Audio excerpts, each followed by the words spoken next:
Alors, premier podcast en français, par la force des choses. On a Samuel Lavoie, Stéphane Espinoza, Annick Bissante et Eliane Sonneville. Et moi, Ivan Nonveillé. On est 5 SEO de Montréal et on va parler de SEO aujourd'hui. Commencez juste par vous présenter, un par un, dire c'est quoi votre expérience, qui vous êtes, pourquoi vous aimez le SEO, comment vous êtes arrivé là et voilà. Alors, qui veut commencer? Qui auditionne? Samuel? C'est moi le premier. Bon, Vas-y. J'aime beaucoup ton t-shirt, Ben. merci. Je fais du SEO depuis 2007 avec un background technique, donc de développement web, si on veut. J'ai travaillé dans plusieurs agences. J'ai fait de la gestion d'équipes SEO dans des agences. Je suis à mon compte depuis 2016 maintenant, en travaillant surtout avec de la consultation SEO pour des entreprises nationales ou des grandes entreprises ou des projets relativement complexes. Je suis tombé dans le SEO parce que je m'intéressais beaucoup à l'époque à l'accessibilité du web et le lien entre le plus grand... la personne qui a des problèmes de visibilité, qui a des problèmes de vision sur le web. Google est le plus grand client, si on veut. Puis je suis tombé à partir de ce moment-là dans une équipe et mon côté technique m'aidait à comprendre les fonctionnements du web. Voilà pour mon parcours en quelques mots. Ok. Annick? Parfait. Oh, pardon. Donc, oui, alors moi, c'est Annick. Je fais du SEO depuis 2014. Donc, j'ai découvert le SEO vraiment par défaut. J'avais travaillé pour une compagnie de blog avant. J'aimais pas trop les sujets. Puis, j'ai décidé de moi-même créer mon propre site et de mettre les sujets qui m'intéressaient moi-même. Donc, avec ça, j'ai réalisé qu'il fallait des gens viennent visiter mon site, lire mes articles parce que je postais ça et je limite harcelais ma famille et mes amis pour aller visiter mon site. Donc j'ai cherché puis je suis tombée sur les SEO. Moi je le fais toujours. Hein. Tu fais toujours, J'ai jamais ouais. arrêté. Je continue toujours à harceler mes amis et ma famille, même s'ils sont pas du tout mon audience, pas du tout ma clientèle cible. Je suis comme va like. Donc ça a été un peu ma réalité. C'est comme ça que j'ai trouvé le SEO. J'ai adoré aussi jouer un peu côté front-end avec les sites. Donc ça, c'était super intéressant. Puis depuis, j'ai travaillé pour une agence en 2016. Et après ça, j'ai travaillé pour d'autres agences, chez les clients. Donc j'ai rencontré aussi beaucoup d'autres personnes avec différents backgrounds en SEO. Puis, il y a aussi mon petit côté académique. Donc, pour ma maîtrise, j'ai essayé de combiner un peu mon background éducatif qui était sociologie. Et donc, au fait, moi, je voulais être avocate. Donc, j'avais fait sociologie et droit et société pour être avocate. Puis, j'ai complètement changé de parcours, même après avoir travaillé dans des compagnies, dans des bureaux d'avocats. Et finalement, j'ai pas du tout aimé. J'étais comme, c'est trop traditionnel pour moi. Moi, je vais être un peu plus créative. Essayer de toucher un peu tout. Puis je voyais aussi le monde marketing partir devant nous. Là, c'était comme, OK, ça bouge. Il faut monter dans le wagon. C'était un peu ça la réalité. Fait que moi, j'ai tout changé. Puis voilà, aujourd'hui, je suis encore dans le SEO. Puis, Pas de regret? Pas de regret du tout. C'est sûr que là, avec ma maîtrise, j'essaie de combiner les deux, en fait, sociologie et numérique. Donc, c'est pour ça que je me concentre beaucoup sur la recherche, mais surtout en économie numérique. Puis moi, ce qui m'intéresse encore plus, c'est vraiment en termes de globalisation. Donc, vraiment essayer de permettre à d'autres sites web, des gens qui ont d'autres projets ailleurs pour avoir l'accessibilité un peu partout dans le monde. Donc, l'accessibilité pour moi, de mon côté, c'était un peu plus global. Donc, c'est ça. Ok. Stéphane? Oui, bonjour, Stéphane. Alors, moi, je suis un vieux de l'Internet. Pour te dire, quand j'ai commencé à travailler, il n'y avait pas encore Internet qui existait. Ah ouais. On avait des pages noires et oranges Mon Dieu. qui affichaient des informations. Ensuite, on a vu passer des images qui étaient la grande révolution. Ensuite, l'HTML, ça a commencé. C'était quelle année? C'était dans les années 80. Wow. Dans les années 80. Et donc, j'ai fait tous mes premiers sites dans les années 90. J'ai aidé des grosses compagnies en France à développer leur premier site internet. Donc, j'ai dû faire le premier site de Renault. J'ai dû faire des premiers sites de plein d'autres grosses compagnies, des compagnies de cinéma, etc. Ensuite, je suis revenu au Canada, il y a 15 ans, 20 ans, le temps passe vite, 15 ans, 20 ans, Ouais. et j'ai travaillé comme développeur web, chef de projet web, et ensuite j'ai eu la piqûre d'entrepreneuriat et j'ai participé à des startups à Montréal qui ont fonctionné, moins fonctionné, et ça m'a permis en fait de développer tout le côté marketing, parce que quand tu es développeur et chef de projet, quand tu développes un produit, tu ne sais pas quels sont tes clients, qu'est-ce qu'il faut que tu vendes. Et donc, en fait, le fait de développer la partie marketing m'a permis de connaître mes personas, de connaître ce que les gens avaient besoin pour leur proposer des produits, des services qui répondaient à ce qu'ils avaient besoin. Ok. Donc tu viens du côté de développement. Donc, j'ai une double casquette tech et casquette marketing web SEO, ce qui me permet d'avoir une petite vue 360 de création de projet, idéation, réalisation, conception et mise en ligne, acquisition de clients. Est-ce que tu te considères vraiment comme un SEO tech? Oui, Ou, ouais, moi je me ouais. considère comme un SEO tech à cause de ma casquette tech, Ok. parce que de plus en plus les moteurs de recherche maintenant ont besoin d'une casquette tech. Donc avant c'était juste, historiquement c'était les développeurs web qui ont commencé le SEO. Ensuite il y a eu les rédacteurs web qui ont repris le SEO jusqu'à il y a 10 ans où Google a commencé à faire plein de mises à jour techniques. Donc maintenant les devs reprennent la main un peu sur le SEO qu'ils avaient perdu. Ok. Super. Alors, Eliane? Ouais. mon parcours est un peu plus récent du coup, que les années 80. Non, j'ai eu un master en finance d'entreprise vers 2018. Et en fait, je me trouvais en Chine et j'ai ouvert mon premier site internet de dropshipping en fait. Parce que des connaissances s'étaient lancées dans le dropshipping. Ça m'a intrigué, ça m'a intéressé. Et je voulais voir comment est-ce qu'on montait un site internet. Donc c'était sur Shopify, donc relativement simple à monter. Et ça a commencé à vraiment m'intéresser de voir, j'ai publié cette page et ce résultat-là. C'était vraiment concret par rapport à ce que je pouvais vivre en finance d'entreprise où je n'avais pas vraiment l'impression d'apporter cette plus-value. Et là, en fait, je la constatais. Genre, il y a des gens qui viennent, qui lisent, qui achètent. Et je trouvais que c'est un super pouvoir. Et je trouvais ça incroyable. Donc, j'ai commencé vraiment à me plonger là-dedans. Et c'est comme ça que je suis tombée en amour avec le SEO. Et j'ai commencé à écrire du contenu pour d'autres entreprises en France. J'ai travaillé pour une agence de backlink en France pendant 1 an, avant de me retrouver à Montréal dans une agence SEO où j'ai fait le SEO de long en large en travers et pas juste les backlinks.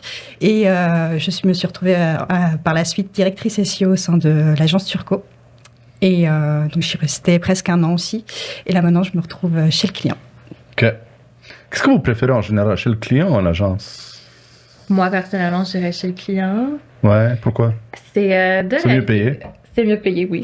C'est toujours mieux payé. Hein? Toujours mieux payé. Toujours mieux payé. C'est 2 réalités différentes aussi. Tu es comme chez le client, fait que tu connais un peu sa business beaucoup mieux. Ça vient vraiment couper cet écart entre 2 mondes. Quand tu es en agence, tu as vraiment comme une réalité d'agence, puis après tu as une réalité de client. Fait que pour moi, ça a été beaucoup plus simple comme ça. Tu peux créer la relation un petit peu plus facilement comme ça aussi, puis tu as accès à l'information plus rapidement, puis tu rentres un peu dans son timeline pour les projets et tout, etc. Fait que c'est comme, les attentes sont un peu plus simples à setter et aussi à atteindre, tandis qu'en agence, ça vient créer comme une complexité, comme une petite couche de plus. Mais t'as pas assez de temps pour Hein? te dédier. T'auras jamais assez de temps pour te dédier à un client ça. en agence. Tu Exact, gères- En exact. moyenne, vous gérez, quand vous étiez en agence, vous gérez combien de clients? Quand c'était que les backlinks en France, j'étais autour d'une centaine de clients, donc c'était particulier. Mais c'était très Non. facile à gérer, c'est que des backlinks. Mais tu as le suivi, tout ça, donc une centaine de clients. Et après, en agence, on va dire c'était la trentaine. 30 clients. Ouais, 30 clients. Donc, tu n'as pas vraiment cette possibilité d'aller en profondeur. Aujourd'hui, là, je peux aller en profondeur. Quand je propose des choses, je peux aller suivre le projet jusqu'au bout. Et ça fait vraiment beaucoup de bien de voir les C'est choses. ça. Donc, si on travaille 40 heures par semaine, ça fait 160 heures par mois, un peu plus, 170 sur 30 clients, ça fait 5,5, 6 heures par client. C'est ça, à peu près? pas- Réalistiquement, tu vas travailler peut-être. Si c'est une trentaine de clients, ça va être 1 heure. Tu vas faire peut-être 30 heures d'heures facturables par semaine. Un employé régulier, disons, un spécialiste. Donc, ça veut dire 1 heure par client par semaine, ce qui est quand même très peu, là, 4 heures par mois. Ça inclut peut-être des communications clients, ça inclut du reporting. Donc, au final, il te reste 1 heure ou 2 à faire réellement du travail, de l'analyse, etc. Je pense que ça dépend vraiment des agences. À l'extrême, où tu as des agences où ils vont avoir 100 clients par spécialiste. Puis l'autre extrême, Adviso, où on avait en moyenne une dizaine de clients par spécialiste. Plus ou moins, là, c'est peut-être de 8 à 12, là, disons, mais une moyenne de 10 par spécialiste. Je pense que ça varie beaucoup dans le milieu. Puis je pense que ça dépend aussi pas mal de l'organisation de l'agence. Donc si tu es purement dans le SEO à travailler ou si tu as quelqu'un qui fait l'intermédiaire, qui va gérer aussi la relation client. Tout à fait. C'est 2 modèles d'agence différents, mais ouais. Ça dépend de la taille des clients aussi, parce que tu as des agences qui sont plus petits clients. Le budget d'un petit client, c'est entre 800 et 1600 $, on va dire, que c'est le budget moyen qu'ils ont dans les agences. Les agences à Montréal chargent entre 100 et 150 $ de l'heure. Donc ça leur fait autour de 6, 8, 10 heures à faire par client. T'enlèves 1 heure, 2 heures de gestion de projet. Donc en gestion SEO, dans la plupart des comptes, tu travailles 6, 7 heures. Généralement, tu mets un texte facturé 4 heures, 5 heures. Donc il te reste 2-3 heures pour faire des backlinks ou d'autres actions un peu plus techniques. Oui, puis moi j'ajouterais aussi, ça dépend des industries aussi par rapport au nombre de temps que tu passes sur le client. Puis ça dépend des agences, tout à fait. Moi j'ai quand même essayé différents modèles, méthodologies, comme j'ai eu le 100 clients dans mes débuts, mais j'avais pas de contact avec le client, donc c'était vraiment axé SEO. Je faisais un peu des deux, donc contenu, technique. Puis après j'ai fait aussi moins de clients, plus premium, donc là je commençais à parler avec eux.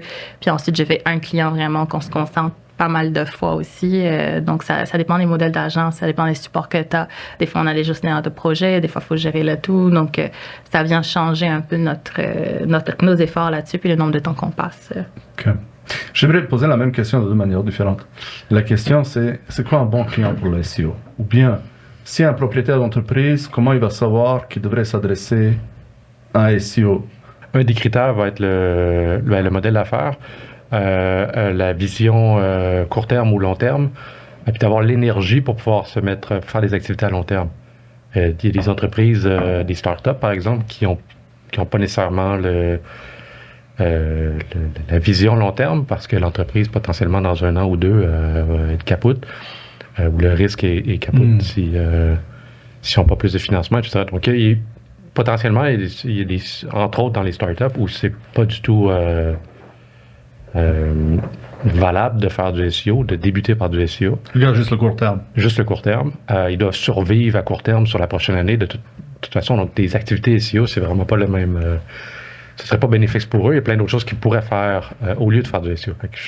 Ça, c'est le type d'entreprise que je leur indiquerais de ne pas faire du SEO ou qui serait potentiellement un mauvais fit. L'autre type, c'est les gens qui sont les entreprises qui sont pas prêtes à s'investir dans leur marque ou qui n'ont pas de marque carrément. Donc, parce que pour moi, les activités SEO font partie de ces grandes activités de marque-là, et s'ils ne sont pas prêts à s'investir dans leur marque à long terme, on revient un peu au même principe, là, mais ils ne sont pas prêts à s'investir là-dedans, c'est pas un bon fit, généralement pas un bon fit pour le SEO, de façon générale. Ce sera un peu les deux critères. Là. Donc, court terme et pas d'investissement dans la marque. Exact. OK. Autrement, on peut tout promouvoir. B2B, B2C.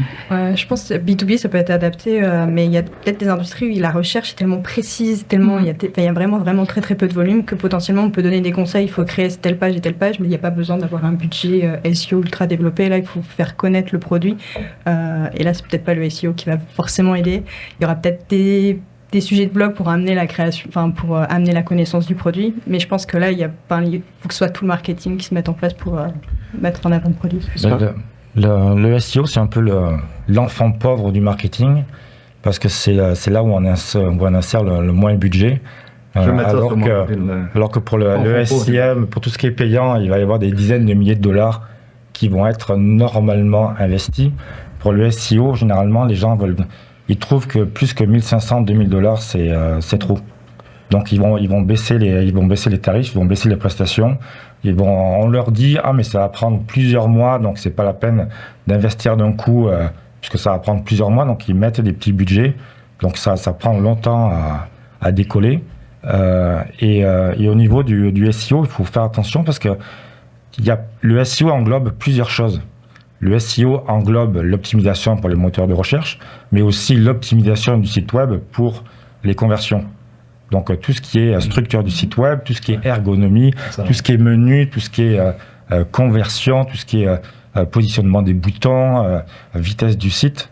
Donc les entreprises ne veulent pas mettre pour le SEO, mais ils se coupent des conversions. Donc on les fait venir avec du PPC, mais quand ils arrivent, ils repartent de suite parce que le site n'est pas optimisé. C'est pas au PPC d'optimiser les sites web, c'est au SEO. Donc en coupant dans les budgets, ils limitent leur conversion. Ils payent des clients pour rien parce qu'ils arrivent, ils repartent de suite, le site n'est pas assez intéressant. Qu'est-ce que vous faites si parfois vous amenez du trafic sur une page mais elle ne convertit pas?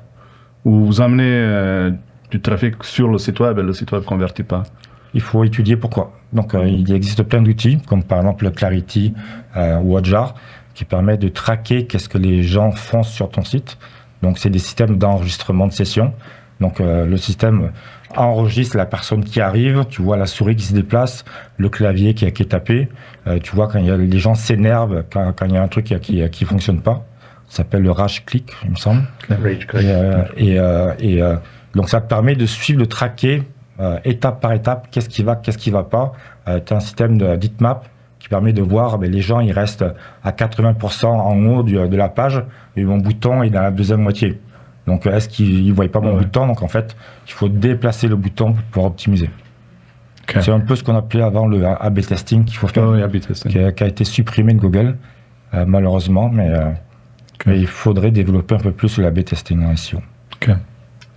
Moi, je voulais ajouter aussi, déjà pour les prix, ça dépend de la méthodologie du client, ça dépend du modèle d'affaires, ça dépend de beaucoup de choses, la mentalité. Oui, on peut étudier le client, mais des fois, selon l'industrie, ça a une petite limite là-dessus. Mettons, si on va dans l'industrie de l'automobile, j'ai travaillé pour une agence, on faisait le marketing pour les concessionnaires. Donc là, c'était très, très difficile. C'était vraiment la mentalité très ads, très court terme. Eux, c'est vraiment comme je veux connaître mes chiffres à la fin du mois.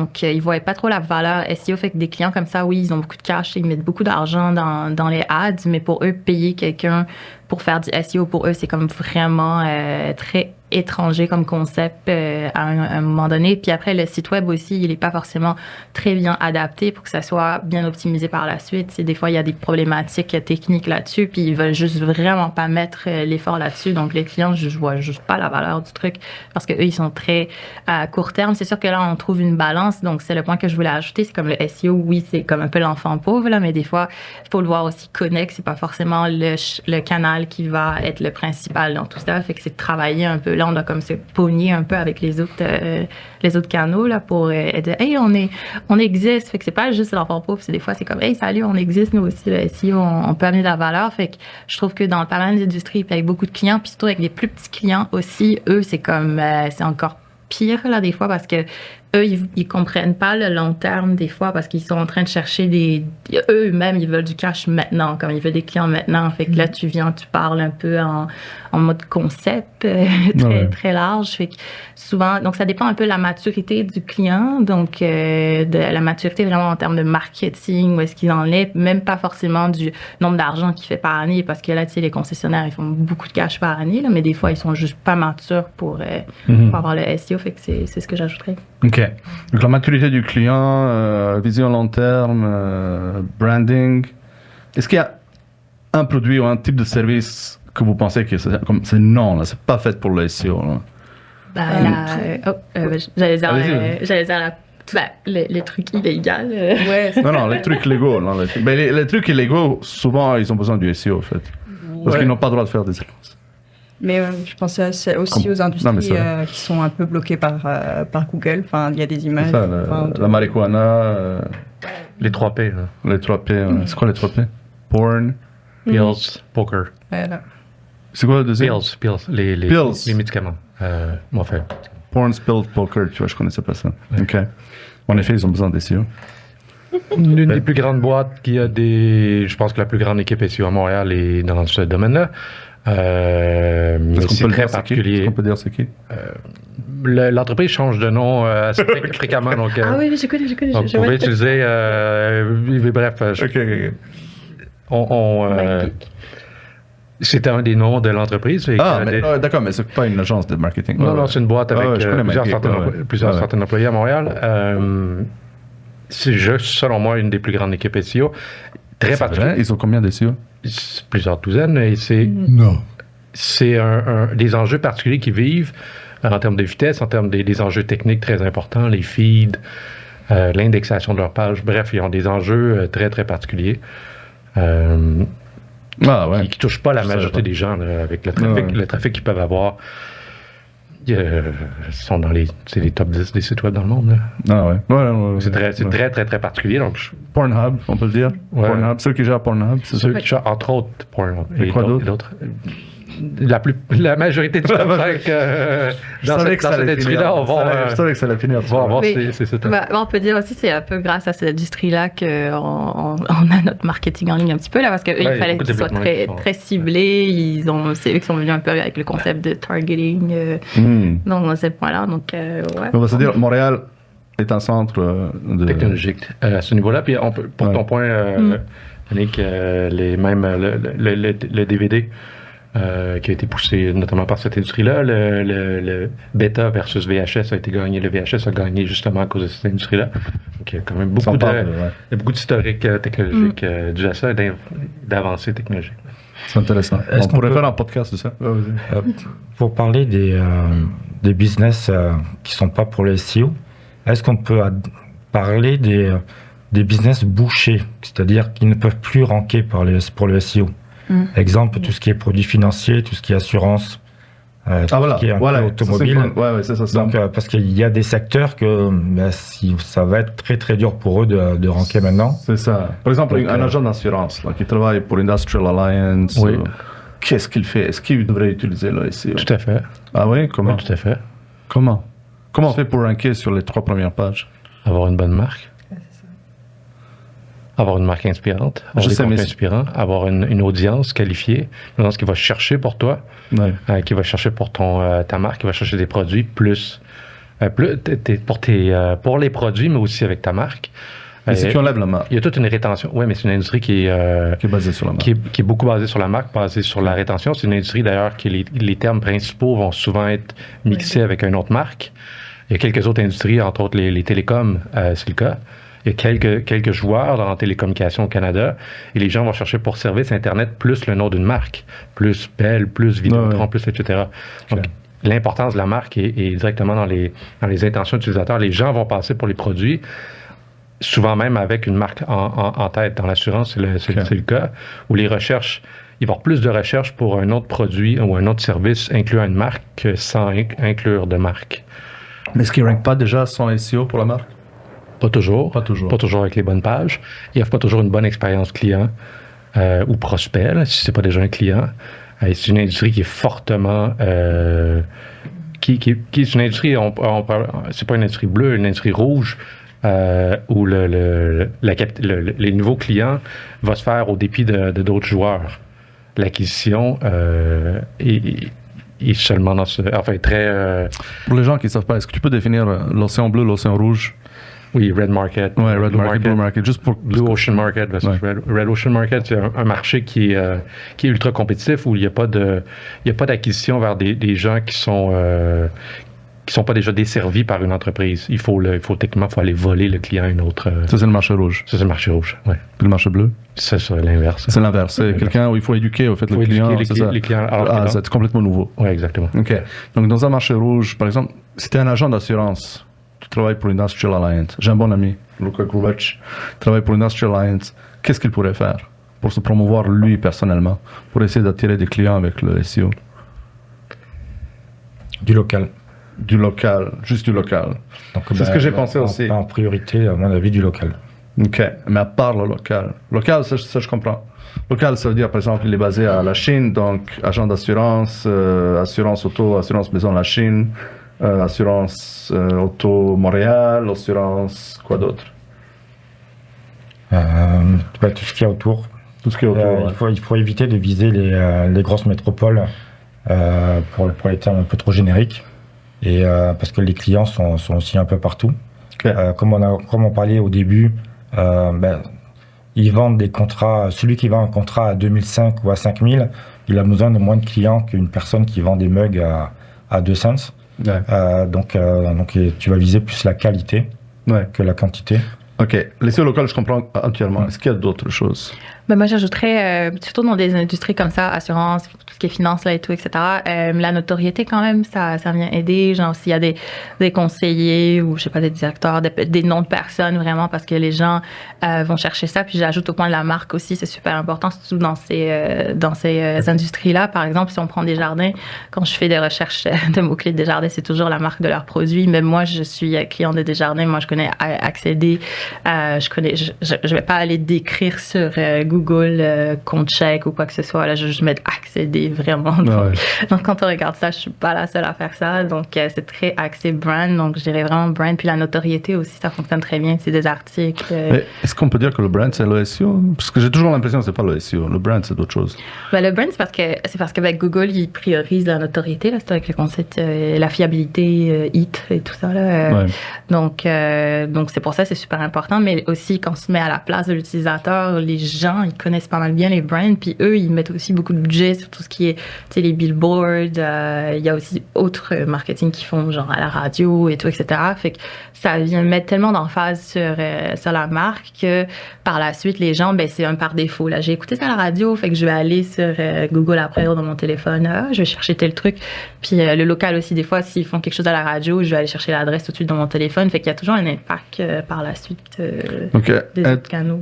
Discoverable. Ouais, c'est la Mais une fois que tu as bâti la marque, c'est ça. C'est vraiment ça, le SEO maintenant, aujourd'hui. Pour le conseiller financier devrait avoir intérêt à développer sa marque personnelle, se faire connaître sur le marché, et après s'assurer que lorsque les gens cherchent pour lui, il trouve facilement. Le trouve avec les bons contenus, puis il va les éduquer avec des recherches. Suite à une recherche Google, il va les éduquer avec du contenu de qualité. Tu sais. C'est moins en termes de je vais capturer des clients. Mais plutôt capturer une audience qui a déjà développé à l'extérieur. C'est un SEO un peu différent, mais il y a une place pour. C'est ça. Parce qu'il n'y a aucune chance de ranker genre assurance auto, assurance maison, assurance vie. Zéro chance là de. Non, mais on pourrait aller même dans un futur, si on va dans une question, je pense plus loin, mais on peut discuter de est-ce qu'on n'a pas un futur où ce type de requêtes-là très performances vont être plutôt déplacées, vont être prises par d'autres de très grands joueurs ou Google lui-même, en fait, qui va prendre la place. Donc, est-ce qu'il y a même un futur pour ça? Je pense que la question peut se poser. OK. Ben, en plus, on n'est plus au mot-clé. Donc, les gens ne cherchent plus... tu tapes plus dans le moteur de recherche assurance automobile, mais tu vas plus taper quelle est la meilleure assurance automobile. Donc, en fait, il y a un nouveau système de classement qui va être plus au niveau des questions, au niveau des réponses que les... De toute façon, maintenant, regardez... du long tail, Google affiche son moteur de recherche Gemini qui donne des résultats à des requêtes. Donc, ça va être ça. Donc, on arrive à récupérer du classement, en fait, en faisant du contenu qui répond à des questions. OK.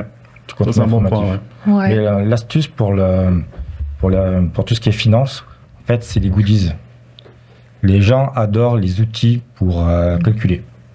Donc, si vous avez des sites de finance, les calculateurs financiers, les gens ils adorent ça et ils recherchent ça sur Internet.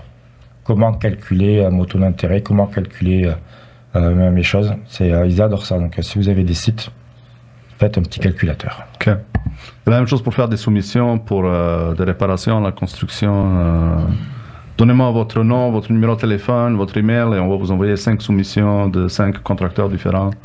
Oui, on revient à la mode des sites de soumission. Donc il y a eu la grande mode qui est partie d'Europe, de France, où tu as des sites pour trouver des plombiers dans tous les arrondissements de toutes les villes, avec des systèmes de soumission. Le Québec commence à faire ces sites de soumission depuis 2-3 ans. Il y a des sites de soumission pour le marketing, des sites de soumission pour tout ce qui est pige et les services. Ça commence à peine le service. OK. Donc les limites, les mauvais clients, les limites de certaines industries, de certains clients, c'est quoi le client idéal? Eliane, Client idéal. c'est qui le client idéal pour lui? C'est quelqu'un qui est intéressé par du long terme, qui est prêt à investir dans le brand, qui a plein d'argent? Aussi. Mais aussi un client éduqué qui comprend en fait les enjeux du SEO, qui va pas t'appeler tous les 4 matins. Oh, bah, je suis 5e, je suis 6e. Bah écoute, oui, ça, on met ça en place, il y a ça. Puis on a donné ce conseil technique, c'est toujours pas mis en place, donc ça va mettre un certain temps. Donc c'est le client qui rush, qui t'appelle toujours pour savoir où c'en est, c'est, je pense, le mauvais client. Donc là, il y a aussi un problème d'éducation. Donc c'est aussi à nous d'éduquer le client à cet aspect-là du SEO. Ça prend du temps, il y a tout ça qui se met en place, etc. Mais après, moi, mon point de vue personnel, le bon client, c'est une industrie qui m'intéresse. Moi, par exemple, j'adore tout ce qui est e-commerce. Je trouve qu'il y a toujours quelque chose à faire dans ce domaine-là et ça évolue énormément, surtout avec Google, la façon dont il fait où les produits sont mis en avant maintenant dans la site. Google Shopping, C'est ouais. extrêmement intéressant. Ouais. Il y a énormément de choses au niveau shopping que j'adore. Et puis après, j'aime bien aussi l'aspect local. Vraiment, quand tu travailles pour... pas faire pour chaque ville, etc. Mais vraiment, par exemple, une société qui est présente vraiment, elle a un bureau à Montréal, elle a un bureau à Sherbrooke, elle a un bureau à Vancouver, et t'optimises pour ça, Tu crées pas... par exemple, si t'es une agence quelconque et puis tu dis agence Québec, etc. Mais alors que t'as pas de bureau, je vois moins... Les pages régionales. Oui, voilà. Mais je préfère, tu sais, quand c'est un vrai client qui est vrai en face des clients. C'est correct de faire des pages régionales où on est Oui, c'est correct. on couvre ce secteur, Saint-Jean-sur-Richelieu, même si on est à Montréal. Oui, on fait une page, on la rank. Tu mets l'utilisateur, il est là pour chercher quelqu'un qui est près de lui, et puis toi tu dis t'es là, mais t'es pas là. J'aime pas ce concept. Et si c'est quelqu'un qui fait les portes et les fenêtres, par exemple, ou whatever, il peut envoyer un représentant oui, il peut. à une demi-heure de route ou une heure de route. Oui, mais ça reste une heure et une demi-heure. Enfin, c'est vrai, je comprends ce que tu dis. Il recherche la proximité, tu vois. Donc là-dessus, pour moi, tu lui mens en quelque sorte. Ok. Client idéal? Je pense que la question d'éducation est un excellent point sur le client idéal ou le client qui veut être éduqué ou qui peut être éduqué. C'est peut-être une nuance que j'apporterais. Qui comprend les enjeux de marque, qui veut améliorer sa marque en fait via le SEO. Je pense que si on est dans ce modus operandi-là chez le client, je pense qu'on peut avoir du succès. Définitivement un budget minimal, je crois, qui est quand même requis, parce qu'il y a un minimum d'heures ou de minimum d'efforts qui doit être fait. Un client, j'irais avec ces 2 points-là, l'éducation et puis un budget minimum. Ok.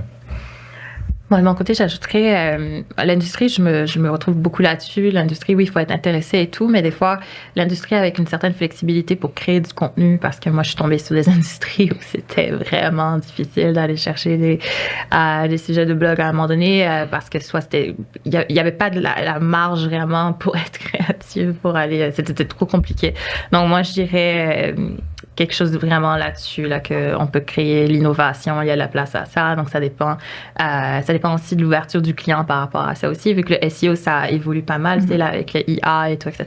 Donc, moi, personnellement, j'aime beaucoup travailler avec des clients qui sont un peu curieux par rapport au SEO, pas juste la partie de l'éducation, évidemment, 100% avec ce que vous avez dit, comme oui, il faut des clients aussi qui veulent s'éduquer, qui peuvent être éduqués, parce que des fois, ça peut bloquer, ils veulent juste pas, donc, ou elles veulent juste pas. Donc, moi, je dirais vraiment, la curiosité, pour moi, c'est super important. Puis, j'aime beaucoup aussi le e-commerce. C'est assez créatif, mais sinon, j'ai touché à tout ce qui est service. Je trouve que c'est très bien aussi. Les services, ça te donne un peu plus... c'est très sur le long terme, au fait, les services, tandis que e-commerce, tu dois trouver cette balance entre, OK, stratégie court terme, SEO, local, stratégie à long terme. Donc, des fois, c'est ça. Donc, tous les deux, vous aimez le e-commerce? Ouais, c'est cool quoi. Est-ce qu'il y a d'autres industries que vous préférez? Moi, je disais tech, alors, l'industrie, tout ce qui est bon, parce qu'ils comprennent un peu le jargon et tout, donc c'est cool des fois de travailler avec des gens techniques, mais je sais que ça vient une fois, ça vient pas tout le temps, ça vient une fois comme ça, je peux pas avoir comme 10 clients tech, c'est peut-être plus compliqué à trouver, peut-être. Industrie préférée? De mon côté, c'est surtout SaaS et Publisher. Ça a l'air compliqué, non? Non? Il y a souvent une question de lead, mais si c'est un SaaS qui est là qui est à long terme, il y a quand même il y a des intérêts à couper les budgets, ou en fait pas à couper les budgets, mais à déplacer, à être moins dépendant de budgets payants. Il y a tout à fait un intérêt à ce niveau-là. S'ils sont là pour le long terme, oui. Et leurs activités si c'est un SaaS, sont généralement, le produit est en ligne, l'audience va être globalement en ligne aussi. Il y a toute l'idée de pouvoir, à partir d'un contenu ou d'activité web, de rentrer un client en mode gratuit. Donc le lien entre le contenu et le logiciel en tant que tel ou le service en ligne peut être extrêmement efficace. Si c'est efficace, on peut rentrer une personne, peut rentrer à partir d'un contenu et puis être dans le produit de façon sans même s'en rendre compte en fait. Ouais. Donc tout ce qu'avec le free en modèle gratuit, là, ça fonctionne assez bien. Voilà. Ça fonctionne assez bien. Et ça aussi, généralement, ils ont de l'argent. C'est ouais. Moi, c'est le service. Le service? Quel genre de service? Service. Parce qu'en fait, dans le service, tu as le côté social de aider la compagnie à progresser. Donc souvent, tu as des petits clients avec 1 ou 2 employés. Tu les prends et tu les amènes à avoir 5 employés, 10 employés, 20 employés, 30 employés, parce que tu leur fournis des clients. Et tu vois sur une année leur progression. Là. Ils passent d'un chiffre d'affaires de 10 000, 20 000 à 200 000, 300 000, 400 000. Et tu ressens une sorte de fierté de les avoir aidés à progresser, aidés à créer un business. Tu vois qu'ils emploient leur famille, tu vois qu'ils emploient leurs amis. Ouais. Donc là, pour moi, ça m'apporte une sorte de gratitude sociale, je sais pas si on peut dire ça, de voir que tu as aidé, tu as fait ta part dans la société pour aider des gens à grandir, leur compagnie à grandir. Donc c'est mon petit plaisir sur le côté là de voir que tu arrives à changer la vie des gens. À changer la vie des gens. À faire un impact. Oui. Est-ce qu'il y a une industrie que tu préfères? Tout ce qui est service. Les services, j'aime bien. L'e-commerce aussi, parce que ça, c'est... Qu'est-ce que tu veux dire, service?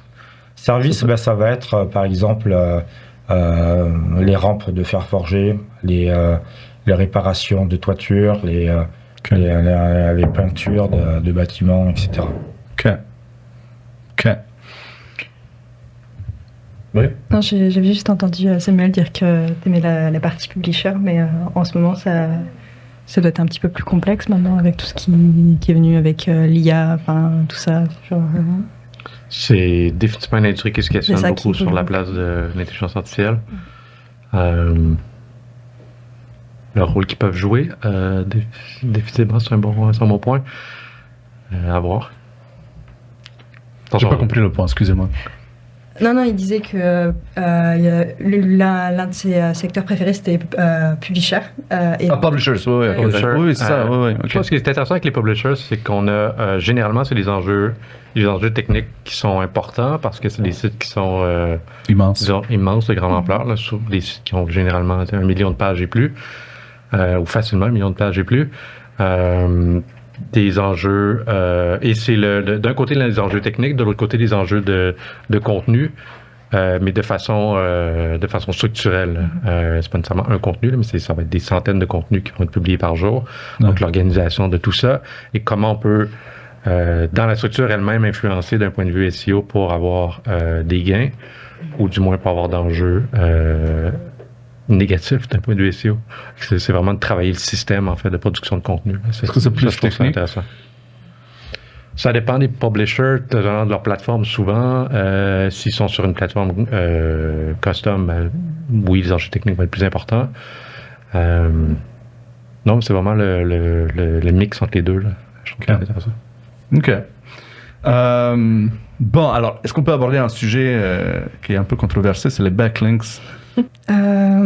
Pour moi, les backlinks, c'est une façon d'augmenter ta notoriété. Et mine de rien, depuis tout à l'heure, on en parle avec la brand.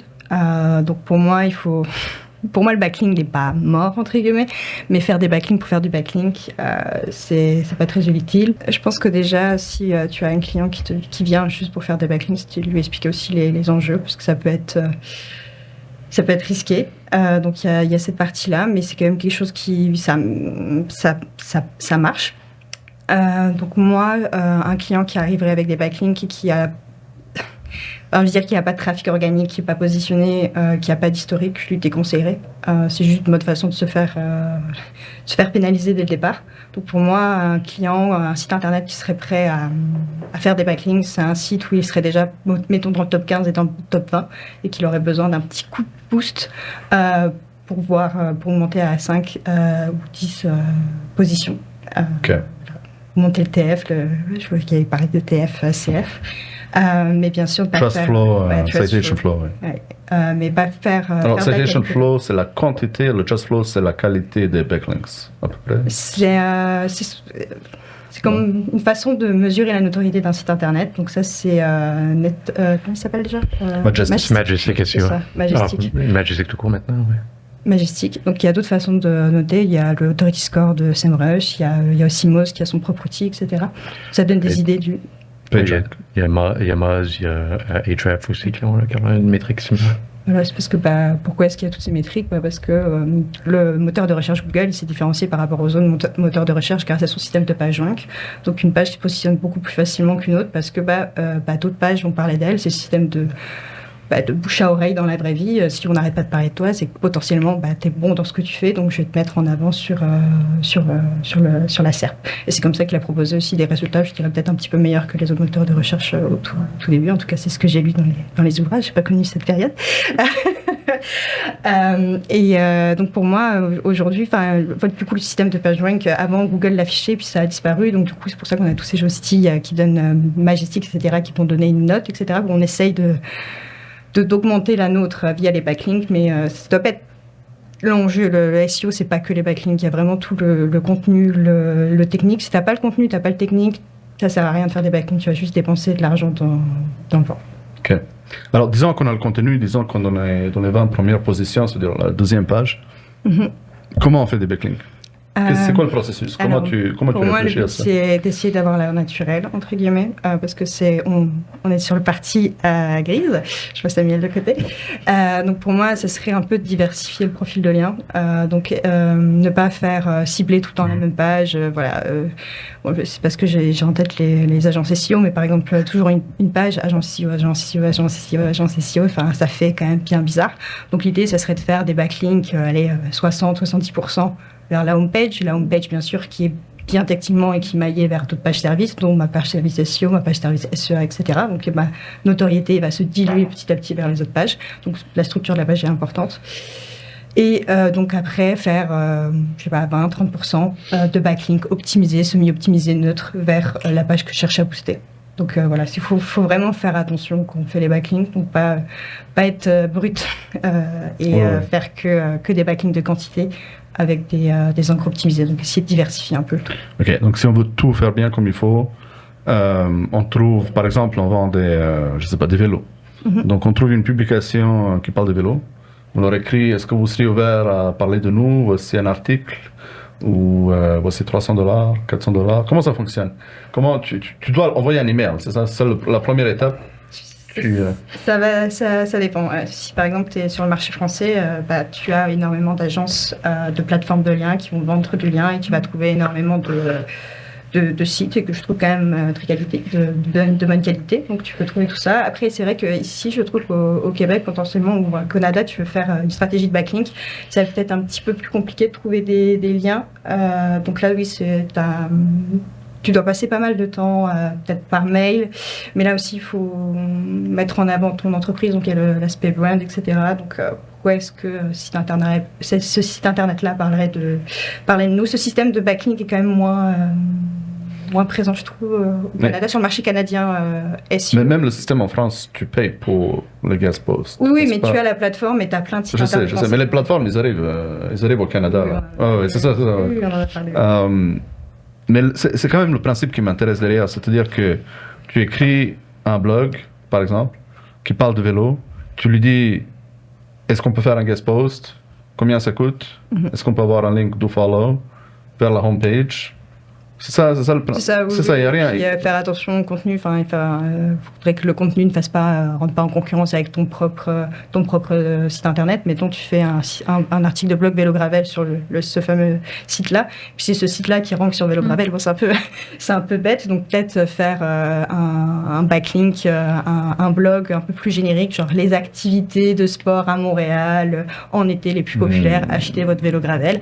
Voilà. Donc comme ça t'évite toi de faire concurrence à ton propre site. Et puis après, ça va être tout le contenu sémantique de l'article de blog qui va être, je pense, important parce que tu as un lien qui fait Vélo Gravel et tout autour, ça parle de, je sais pas, de musées artistiques, etc. Enfin, il n'y a aucun rapport contextuel par rapport au vélo. Ton lien aura moins d'importance, donc c'est important que par exemple tout le paragraphe qui englobe ton lien vélo, tu vas parler de la qualité du vélo, tu vas avoir la richesse sémantique autour de ton produit. Ouais, après, ça va être la problématique du prix. Combien est-ce que tu es prêt à payer? Ça dépend, je pense, de la notoriété du site internet. Donc là, est-ce que la brand est connue par exemple, la presse, tu vois, c'est un gros site internet, donc c'est normal que un backlink de ce genre de site coûte relativement cher. Donc le côté marque. Et après, si elle drive du trafic, le TF, le CF, et où est-ce que l'article est présent sur le site internet. Si l'article est caché dans les fins fonds du site internet, le jus va pas, la valeur de ton article n'a pas la même valeur que la homepage du site internet. Donc ça va faire attention là où est-ce que c'est caché entre guillemets. Est-ce qu'utiliser les articles sponsorisés, ça a de la valeur? C'est clairement comme Montreal Blog, Forbes, tout ça, ils ont du contenu sponsor content. Est-ce qu'on devrait utiliser ça? En soi, si on suit les guidelines Google, oui, il faudrait, si on fait des backlinks, mettre la mention sponsorisée. Je pense que ça a peut-être moins de valeur qu'un backlink do-follow pur. Mais ça permet aussi d'augmenter la notoriété de la marque. Tu peux pas dire non à un backlink de la presse, de Forbes, etc. Ça va driver potentiellement du trafic parce que là, c'est des backlinks qui parlent pas aux robots. Souvent, les backlinks, on crée un backlink par les robots. Il va vraiment, ça va être lu, mais ça va pas forcément driver de trafic vers ton site internet. Et potentiellement, ce genre de site, ce genre d'articles journalistiques peuvent driver du trafic vers le site. Donc pour moi, certes, la puissance du SEO est moins importante, mais elle permet d'augmenter la notoriété du site. Okay. Je sais pas si ça fait du sens pour... Oui. En fait, moi, je voulais ajouter un petit point. Ce que je trouve fascinant, en fait, avec les backlinks, c'est que ça ramène tout le temps les débuts un peu de l'Internet. Alors, pas l'Internet, du web, SEO pour moi, qui est dans les années 2000. Je sais qu'il y a des personnes qui sont là bien avant les années 2000. C'était très comme avoir des articles listing, vraiment, OK, le meilleur restaurant à Montréal. Là, tu avais 1, 2, 3, 4, puis tout le monde veut être là-dessus. Tu sais, jusqu'à aujourd'hui, c'est encore la même chose. Les restaurants, c'est beaucoup ça, leur stratégie. Ça fonctionne super bien. Donc, ça reste vraiment ce concept de notoriété c'est équivalent aussi dans la vraie vie. C'est pareil comme quelqu'un parle de toi. Fait que moi, j'ai toujours trouvé fascinant avec les backlinks. J'explique ça très rapidement comme ça avec mes clients parce que souvent, ils comprennent pas. C'est très technique. Donc, je suis comme, regarde, c'est comme dans la vraie vie. Monsieur, madame, tout le monde a dit que chez toi, c'est parfait pour ces services-là. Fait que let's go. Fait que l'article, c'est vraiment, ça représente ça. Donc, il y a ce concept de listing. Puis aussi, maintenant, justement, avec les IA overviews, les statistiques. Donc, ça vient vraiment chercher ce concept de crédibilité. Donc, ça va de plus en plus aider aussi, même avec la stratégie pour optimiser le IA. Donc, je te fais une petite entrée pour ton prochain point. Donc, vraiment comme tout ce qui a aspect avec GEO, donc en anglais, Generative Engine Optimization. Donc je trouve que ça va beaucoup aider, en tout cas, ce concept de crédibilité, mais surtout avoir le contenu, au fait, de listing, d'avoir les stats, l'infographie. Fait que moi, ça me rappelle beaucoup les débuts là, en 2000 pour moi, parce que c'était très axé sur ça. Je sais pas si vous avez un peu le même feeling, mais... Ouais, concernant les liens entrants, je pense que la première chose qu'il faut dire, il faut mettre la table sur les risques. Il faut mettre la table avec le client sur jusqu'où il est prêt à prendre des risques et qu'il soit en connaissance de cause. Lorsqu'on parle d'achat de liens, on est directement à l'encontre des guidelines de Google. Donc, on s'oppose même à Google. Donc, les risques sont assez élevés pour tout site ou entreprise. Après, C'est comme dans toute chose, il y a un niveau de risque qu'un entrepreneur est prêt à prendre ou pas. Il y a des entreprises qui peuvent se retourner de côté puis dire mon nom de domaine, moi je peux repartir mon entreprise avec un nouveau nom de domaine, j'ai aucun problème. Mais c'est pas, je pense que c'est une minorité d'entreprises qui peuvent se permettre ce cas-là. Donc d'être clair au niveau du risque. Personnellement, je travaille souvent avec plutôt sur des projets je dirais, d'acquisition passive ou en développement des contenus qui répondent à certains types de contenus, en fait, certains formats de contenu vont naturellement, de façon passive, acquérir de la visibilité, acquérir des liens, acquérir des mentions, que ce soit par des relations d'affaires, des relations de presse, ou carrément des contenus de type qui vont être hautement cités. Donc, on touche, c'est de créer des contenus qui vont pas nécessairement répondre à ton audience primaire, mais qui vont répondre à ton audience secondaire, qui, elles, vont influencer ton audience primaire. Donc, d'aller toucher les journalistes, etc., par tes contenus. Et c'est souvent des statistiques, des données sur ton industrie qui vont servir de citation. Un des bels exemples, c'est comment HubSpot a pu se positionner sur qu'est-ce que le content marketing. Qu'est-ce que le inbound marketing plutôt? Donc, eux, ils ont inventé le terme, et après, ils ont créé la définition sur le terme. Et évidemment, tout le monde qui parle de inbound marketing va utiliser la définition qui a été créée par HubSpot. Elle va faire un lien vers la définition de HubSpot. Donc, ils ont créé le cercle virtueux, en fait, avec un contenu qui va être hautement cité. Et ils ont créé du contenu. Et là, on parle pas de il n'y a pas de budget ici. Là. C'est tout à fait naturel et tu n'as même pas d'activité à faire pour pousser ça. Donc, ouais, c'est un peu mon avis sur l'acquisition de liens. Il y a certains entrepreneurs qui sont prêts, évidemment, à prendre beaucoup plus de risques, comme dans toute chose. Je pense qu'on a la même chose d'un point de vue légal, d'un point de vue de la sécurité, d'un point de vue financier, des entrepreneurs qui sont prêts à prendre des risques au niveau des règles, au niveau de Revenu Canada. Et c'est chacun vit avec ce qu'ils sont prêts à pousser. Je pense que c'est un peu la même question qu'on peut se poser en fonction des règles. Pour le marché, je pense pour le marché canadien, le marché anglophone, le marché américain est beaucoup plus plus mature à ce niveau-là. Et les gens qui font des activités, disons, de Black Hat vont être généralement, en termes de Sean en anglais, là, vont rester plutôt dans la cave et être peu public par rapport à ces activités-là. Alors que sur d'autres marchés, on peut voir que publiquement, ces gens-là vont s'afficher. Il y a peut-être moins de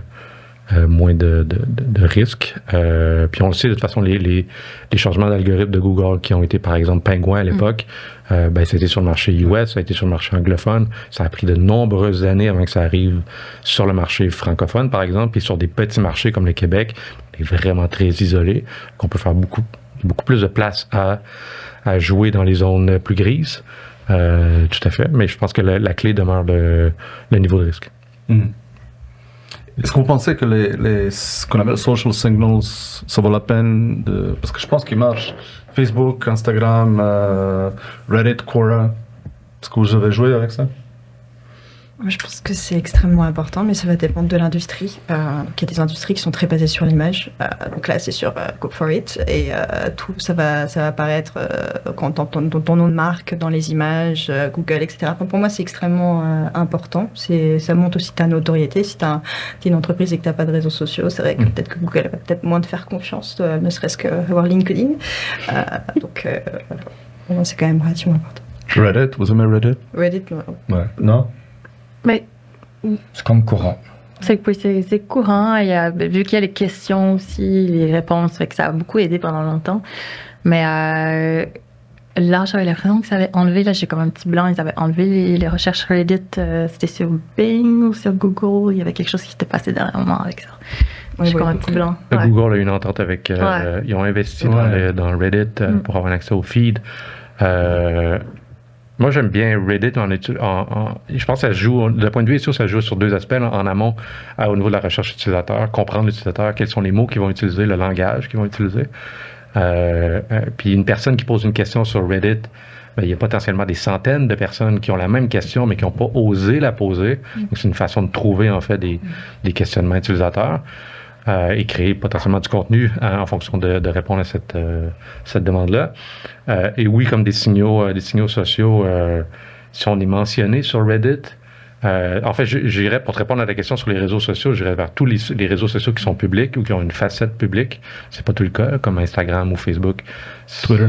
La majorité. X. Twitter X est public, effectivement. Donc, tout ce qui est public, potentiellement, pourrait être indexé par les moteurs de recherche puis être utilisé pour comprendre la marque. Donc, d'être cité, d'être mentionné sur ces réseaux-là, je pense qu'il y a une valeur à ça. Et il y a définitivement une valeur à être actif. Si tu es actif, généralement, tu vas être plus mentionné. Donc, il y a cette roue-là que tu veux développer. Les backlinks suivent les tendances. Avant, on faisait des backlinks. Bon, avant, quand je dis avant, c'était il y a plus de 10 ans. On faisait des backlinks sur des petits annuaires tout pourris, style la ferme du web ou autre, qui servaient strictement à rien. Et ces dernières années, on a les influenceurs qui sont arrivés. Et on commence à faire des backlinks d'influence, c'est-à-dire faire du guest blogging, d'articles publiés. Et on essaie nous-mêmes de se montrer experts. Donc les compagnies ont intérêt et doivent se montrer experts en justement utilisant les plateformes comme Reddit, Quora, pour dire dans ce domaine-là, c'est ma compagnie qui te répond. Nous sommes experts en. Donc en fait, tous les influenceurs ont changé la donne un peu dans tout ce qui était backlink et réseaux sociaux parce que ils nous ont poussé à faire comme eux, poussé à acquérir de la notoriété, prendre conscience de la notoriété, travailler notre notoriété pour nous montrer comme étant le meilleur du domaine et donc apparaître dans les premiers classements. D'ailleurs, Google a fait des fiches sur les compagnies et relie tous les réseaux sociaux et tous les points qui parlent de la compagnie dans cette fiche-là. Donc d'ailleurs, quand vous allez regarder votre Google My Business, vous allez trouver le lien vers votre Facebook, le lien vers votre Twitter. D'ailleurs, ça a été rajouté, on peut le rajouter manuellement. Avant, c'était détecté, maintenant, c'est manuel. Donc Google prend tous les signaux, tous les commentaires, prend tous les likes, etc., qui sont faits un peu partout. Et ça fait partie des critères qui vont utiliser pour vous monter. Moi, je peux vous donner une petite astuce là pour les backlinks. J'ai remarqué que seulement 40% des backlinks étaient connus des moteurs de recherche. Donc, avant de commencer à faire des backlinks, regardez si vous avez déjà une compagnie qui tourne depuis longtemps, combien de backlinks vous avez indexés et pas encore indexés, et travaillez votre indexation en premier des backlinks non indexés, parce que 60% de backlinks non indexés, ça fait quand même pas mal de backlinks à pas faire dans les premiers mois. Attends, j'ai pas compris. Actuellement, par exemple, une compagnie qui a 2000 backlinks, tu vas en avoir que 800 qui vont être indexés. Les backlinks. Les backlinks sur les sites, donc les sites qui nomment, qui utilisent le site web de la compagnie. Comment tu indexes un backlink? Après, tu as des systèmes pour déclarer les liens des autres sites. Comment tu fais ça? On appelle ça des pings. Donc, c'est pas le ping système pour checker l'IP, mais ping pour déclarer au moteur de recherche un lien. Comment tu fais ça concrètement? Tu as des logiciels de ping. Des logiciels de ping? Oui, tu as des logiciels de ping. WordPress intègre un système de ping automatique qui indexe automatiquement ton site dans les moteurs de recherche. Ah oui. Oui, disons, il y a toute une industrie du Black Hat qui tourne autour de ça. Ah oui. Donc WordPress utilise, c'est pas Black Hat, c'est pas Black Hat du tout. C'est dans ton WordPress, là, dans ta première page de setting, ils te disent mettez vos adresses de ping. Attends une minute. Excusez-moi, j'ai vraiment pas encore. Ok, donc tu as un site web, il a un backlink. Comment ça, le backlink n'est pas indexé? Donc le lien n'est pas. Exemple, tu fais un backlink sur la presse. Si la presse il fait 200 pages par jour, Google va pas lire les 200 pages par jour, il va en lire 50. Le lendemain, il y en a encore 50. Donc le lendemain, encore 50. La page n'est pas indexée. Donc la page où il y a ton lien, la page n'est pas indexée. n'est pas lue par le moteur de recherche, n'est pas encore connu. Donc tu fais dans ton premier travail de regarder quelles sont les pages avec le plus d'autorité qui ont des backlinks. Tu regardes si elles sont indexées ou pas indexées. Donc tu demandes l'indexation de la page. Tu demandes l'indexation de ces pages-là en premier. Ça te fait, si tu en mets 50 par mois et que tu en as 800 qui sont pas indexés, ça te fait, tu en as déjà pour 1 an, 2 ans, juste à repousser des backlinks sans en faire de nouveaux. Puis comment tu les trouves avec SEMrush? Tu as des outils. T'as des outils. SEO Suite. Ah oui. Tu as un outil qui s'appelle, je crois, Netlinking, qui permet, tu balances tous tes backlinks et dans un des critères, il te dit si ton lien est indexé ou pas. Il me semble que SEO Ranking le fait aussi dans son rapport de backlink. Il te donne l'état de l'indexation.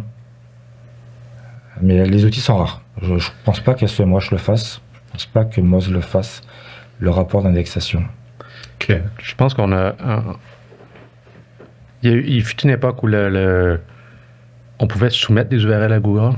C'est plus le cas depuis quand même assez longtemps. Enfin, c'est pas vrai. Il reste toujours une technique qui est le feed ou une API via les job postings.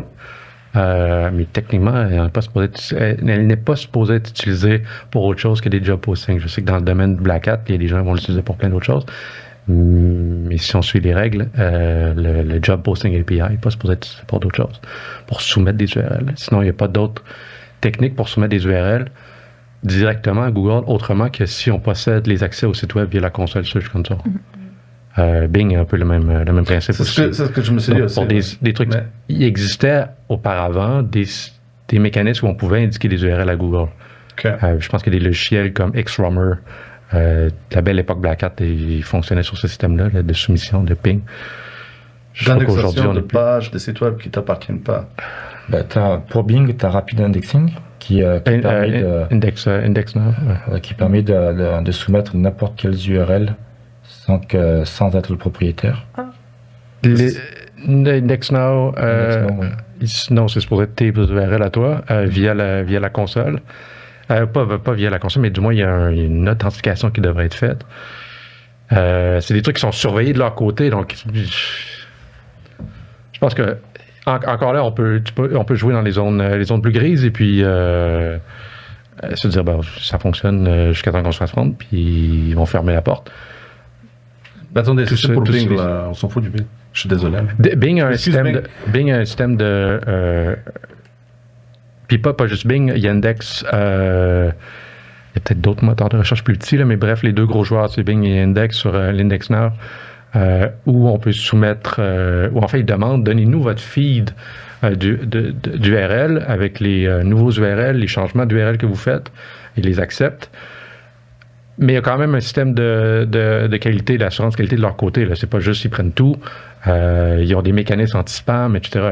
Les gens de Bing vont pas juste prendre tout par la gueule. OK, mais pour Google?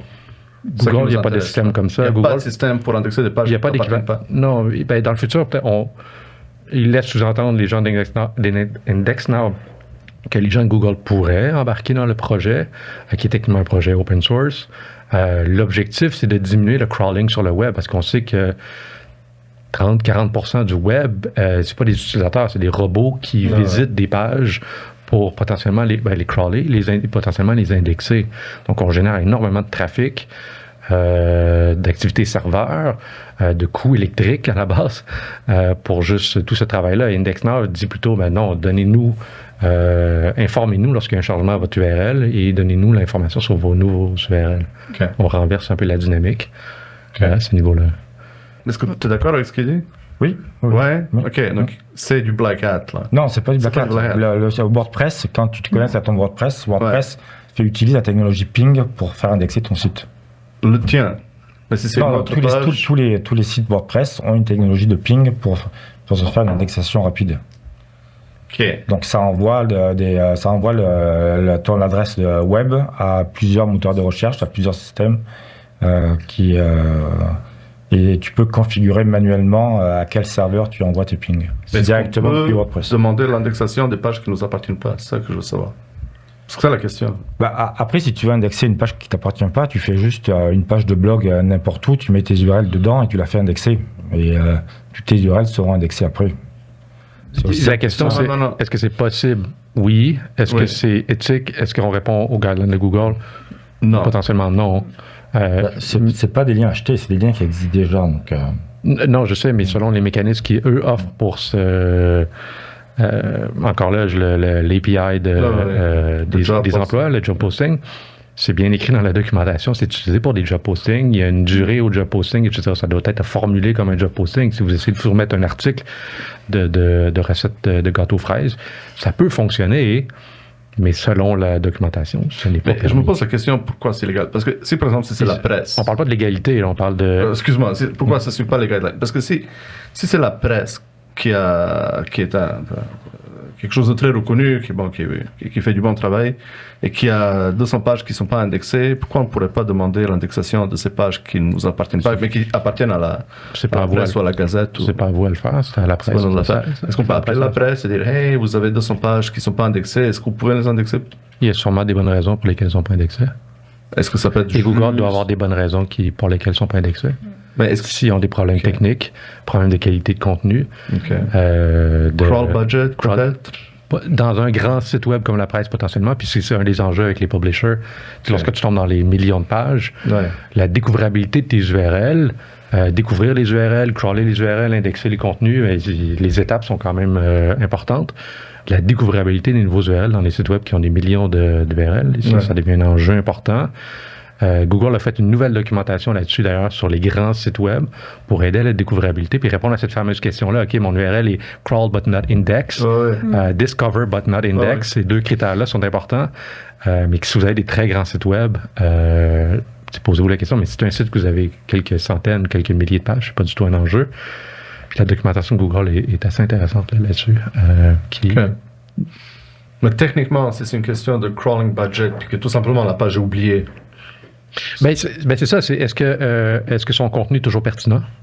Est-ce que dans l'ensemble du site web, cette page-là, elle a une pertinence? Si elle a peut-être été publiée, elle a été liée de nulle part par la navigation, par les sitemaps XML, par les différents mécanismes de découvrabilité. Si elle n'est pas découvrable, Google peut juger que cette page-là n'est pas importante. Si toi-même, tu ne juges pas de la mettre importante, de lui donner de l'importance parce que tu ne fais aucun lien vers cette page-là, c'est normal que le moteur de recherche se dise elle n'est pas importante. Donc, pourquoi je l'indexerais? Puis je pense de plus en plus dans le futur, on tombe pas dans des enjeux techniques, là, mais les enjeux d'indexabilité de contenu vont devenir de plus en plus importants parce que la création de contenu AI ou générative va générer un amont une quantité de contenu incroyable et Google devra faire le tri parce qu'au final, il ne peut pas perdre son temps ou en fait, il y a une limite au contenu. Je comprends. Donc, pour retourner à la question de départ, s'il y a des backlinks sur des pages qui ne sont pas indexées, demander l'indexation, c'est délicat. Si le site web ne nous appartient pas. Par contre, on peut appeler le SEO de la compagnie et faire comme hey, pourquoi ces pages-là ne sont pas indexées? Voilà, quelque chose comme ça. On pourrait demander à la presse de régler leur sitemap XML, par exemple. Leur quoi? Leur sitemap XML. Sitemap XML, ok. Par exemple. Ouais. Ok, parfait. C'est ça chose oui. Dans le fond, je voulais dire que il y a des pages Instagram publiques là, sur Google qui paraissent sur la site. C'est vrai, les localisations, oui, parce que tantôt tu disais que c'était pas public. Fait que, c'est vrai que Google, des fois, ça le met, ensuite ça l'enlève. À un moment donné, c'était comme les pages sont sur la site, puis après ça l'a enlevé, puis là c'est retourné. Fait que ça c'est intéressant. Mais dernièrement aussi sur les réseaux sociaux, il y avait pas mal de points sur le SEO pour Instagram, le SEO pour les réseaux sociaux. Donc c'est les hashtags aussi, ça commençait à aider non seulement sur la star, mais aussi dans Instagram, comme Instagram est vu comme un moteur de recherche aussi au final. Est-ce que les hashtags, c'est genre les nouveaux backlinks? Je plaisante un peu. Les vidéos courtes, on l'a pas encore en français, mais les vidéos courtes, les short videos. C'est pareil, oui. Sur les SERPs, sur les résultats de recherche. Mobile. Sur mobile, aux US, sur les recettes, les trucs de maquillage, etc. Et on va avoir une zone de vidéos courtes où, je crois, moi, à ma connaissance, ce qui est inclus, c'est TikTok, Instagram, les stories, en fait, tous les services qui offrent des stories, donc Instagram et Facebook Stories. YouTube aussi, les shorts de YouTube peuvent être inclus dans cette zone de d'utiliser ton activité sur les réseaux sociaux, sur ces réseaux sociaux-là, créer des short vidéos. Après ça, ces short vidéos-là peuvent être utilisés pour avoir de la visibilité sur les moteurs de recherche. Donc là, on peut une pierre deux coups là, avec ça. Oui, exactement. Fait que c'est deux stratégies. Dans le fond, tu peux utiliser tes vidéos pour amener du trafic sur ton site, mais il y a aussi la plateforme. C'est comme, ils voient le SEO un peu plus global. C'est pas juste Google comme un moteur de recherche. C'est comme TikTok, c'est devenu un moteur de recherche pour les Gen Z. Donc, Instagram est devenu comme un moteur de recherche. Comme des fois, les recettes, là, moi, je vais directement sur Instagram. Ouais, c'est ça. Je passe même plus sur les blogs, encore une fois, les années 2000. J'allais beaucoup sur les blogs et tout, etc. Là, c'est vraiment si je veux une recette spécifique, quelque chose, là, je vais suivre, mais je vais aller directement dans la section où il y a exactement les recettes là, que j'ai besoin, genre les grammes et tout. Je vais pas lire tout le contenu au début. Donc, les gens veulent l'information rapidement et il faut que ça matche. Donc, les réseaux sociaux, ça aide dans ce sens-là parce que tu mets ton mot-clé puis ta vidéo, tu suis la personne. Donc, le principe d'influenceur aussi. Donc, peut-être c'est là que ça peut aider dans les backlinks. Puis, pour les e-commerce, on a aussi Pinterest, parce que tu as l'image et puis tu peux shop the look, tu vois, si tu as mis ton feed comme il fallait sur Pinterest. Donc, il y a aussi le SEO sur Pinterest. Oui, Pinterest qui est d'abord un moteur de recherche aussi. C'est comme le plus, je dirais, SEO friendly. J'ai beaucoup utilisé ça pour, tu fais tes pins, puis t'amènes vers ton site. Il y a beaucoup d'influenceurs qui utilisent Pinterest pour amener du trafic sur leur site web aussi. Donc, super intéressant. Ouais. Donc, le hashtag, le pin, les vidéos. Ça peut être considéré comme du backlink à un moment donné parce que ça crée un lien dans les referrals là, à un moment donné. Donc, si tu mets vraiment ton URL de ton domaine, donc potentiellement oui. OK. Puis finalement, la plus grande nouvelle plateforme de recherche, le AI, le ChatGPT, Gemini, les LLM. Perplexity, LLM, les Large Language Models. OK, alors premièrement, la grosse question, est-ce qu'on devrait générer du contenu avec le AI et comment le faire pour se faire indexer, accepter et ranker par Google? C'est quoi la meilleure manière de faire? Moi, j'ai une opinion dessus, mais... Messieurs, dames. Je pense que c'est un outil merveilleux, l'intelligence artificielle, mais il faut... Oui, je trouve que ça fait gagner beaucoup de temps. Mais il ne faut pas oublier le côté humain, et si tout le monde répète la même chose, ça n'a pas de valeur. Donc il faut apporter une plus-value par rapport à ce que l'intelligence artificielle peut apporter. Donc je ne sais pas, par exemple, si on est dans le domaine de la médecine ou etc., peut-être demander à des personnes qui sont spécialisées dans ce domaine pour avoir une information en plus, quelque chose en plus pour créer ton contenu. Et après, tu as l'intelligence artificielle, tu peux créer ton contenu avec cette information-là. Et c'est quand même beaucoup plus rapide. Tu fais des tâches beaucoup plus vite, mais il ne faut pas faire, je pense, que de l'intelligence artificielle parce qu'on ne répète que ce que l'intelligence artificielle sait. Et qu'est-ce qu'elle sait, c'est qu'elle trouve sur le web. Donc, il faut juste apporter cette plus-value. Il ne faut pas juste se baser que sur ça. Il faut apporter la petite touche humaine qui fera toute la différence sur les moteurs de recherche.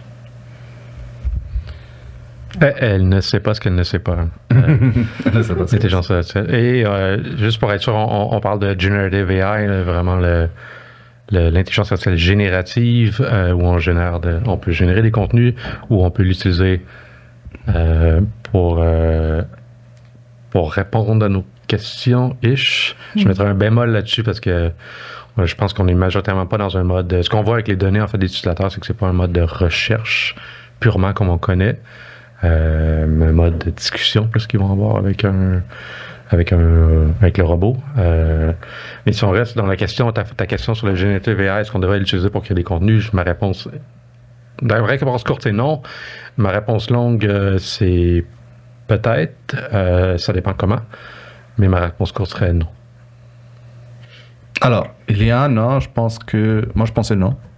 Je pense qu'il y a un an, la plupart des gens disaient non. Je pense qu'aujourd'hui, il y a beaucoup de gens qui disent oui. Moi, je suis oui et non.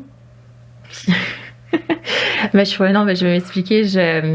Oui, c'est sûr que ça fait gagner du temps et tout, etc. Mais moi, je suis très pour un peu éduquer ton LLM là, que tu sais, comme tu es.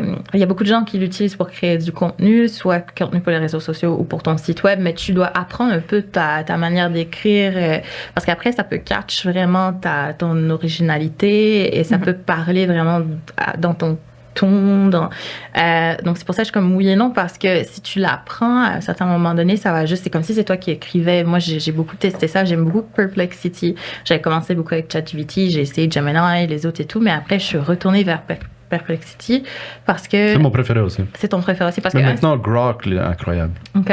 Moi, Oh my God. je suis comme stock dans Perplexity. Ok. Là. Je suis comme vraiment la cliente super satisfaite puis qui est restée là. Mais éventuellement, je vais sortir pour essayer les autres parce que il y en a un qui sort presque tous les jours. Donc, moi, ce que je dis, c'est qu'à un moment donné, c'est plus SEO friendly aussi. Ça te donne les ressources, ce qui était très intéressant. Comme au début, c'était un petit peu le gros débat. Mais ça finit par vraiment... Je lis des trucs, des fois, je suis comme, oh wow, c'est vraiment ce que je voulais dire. C'est presque un mini-mi, un peu.